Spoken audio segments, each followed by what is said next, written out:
শুভ সকাল, আসসালামু আলাইকুম সবাইকে পলিটিক্স হাবে স্বাগতম।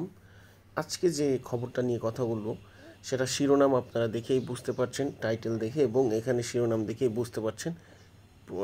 এটা হচ্ছে ইনক্লাবের নিউজ। আপনারা জানেন পলিটিক্স হাব কখনো ফেক নিউজ করে না বা নিজের ইচ্ছা মতো নিউজ করে না। তারা বিভিন্ন রকম গুরুত্বপূর্ণ নিউজগুলো বিভিন্ন সংবাদপত্র থেকেই তারা সংগ্রহ করে, বিভিন্ন সোর্স থেকে, এবং সেটি বিশ্লেষণের মাধ্যমে খবরগুলো আপনাদের সামনে নিয়ে চলে আসে। তো কেন বাড়ছে গণহত্যাকারী আওয়ামী লীগের ঝটিকা মিছিল, যে প্রশ্ন তুললেন জুলকার 9। তাহলে আমরা নিউজের ভিতরে চলে যাই। সম্প্রতি রাজধানীতে কয়েকটি ঝটিকা মিছিল করায় আলোচনায় এসেছে গণহত্যাকারী আওয়ামী লীগের নতুন তৎপরতা। প্রকাশ্য ফ্যাসিস্ট আওয়ামী লীগের কর্মসূচি নিয়ে আলোচনা হচ্ছে সামাজিক যোগাযোগ মাধ্যমে। এ নিয়ে প্রশ্ন তুলে আজ শুক্রবার দুপুরে নিজের ভেরিফাইড ফেসবুক পেজে একটি পোস্ট দিয়েছেন প্রবাসী অনুসন্ধানী সাংবাদিক জুলকারনাইন সায়ের সামি। ইনি হচ্ছে সেই সাংবাদিক যিনি হচ্ছে যে আল জাজিরায় যিনি হচ্ছে কাজ করছিল। উনি আমরা জানি ইনি যথেষ্ট হচ্ছে কি বলবো ফেমাস এইসব বিষয়ে।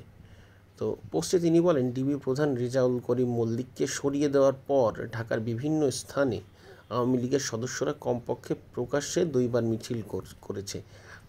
ইতিমধ্যে কিন্তু আমরা দেখতেছি বিভিন্ন নিউজে যে আওয়ামী লীগ হচ্ছে সকাল বিকাল বিভিন্ন জায়গায় কিন্তু ছোট্ট ছোট এবং খণ্ড খণ্ড মিছিল বের করতেছে।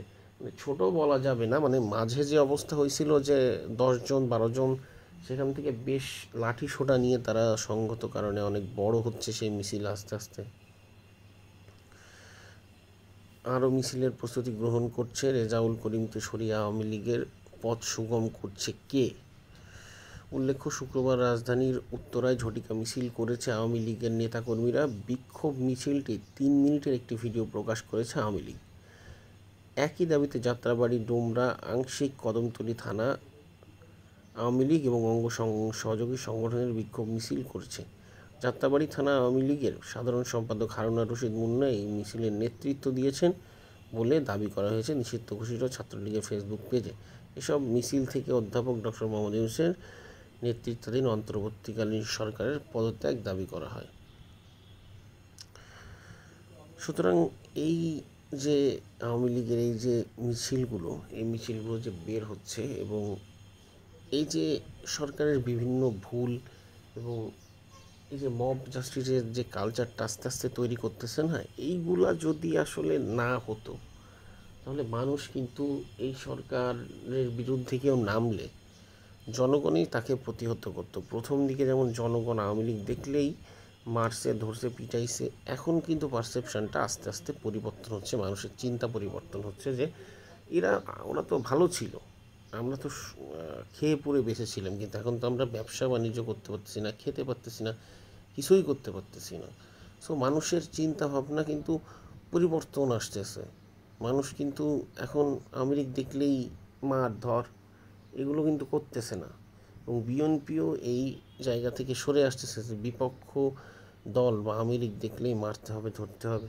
সেই কালচারটা কিন্তু আস্তে আস্তে বন্ধ হতে শুরু করছে এবং আওয়ামী লীগ কিন্তু আস্তে আস্তে দাঁড়াচ্ছে, মাঠে কিন্তু তারা দাঁড়াচ্ছে, এবং এইটাই এনসিপির সব থেকে ভয়ের কারণ, বা এনসিপি শঙ্কিত এটার জন্য।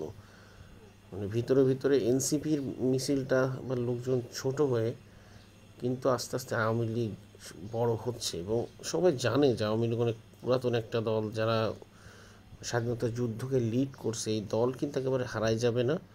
তৃণমূলে অনেক নেতাকর্মী আছে আওয়ামী লীগের হাল ধরার মতো। তো এরা ঘুরে দাঁড়াবে, আজব কালো ঘুরে দাঁড়াবে।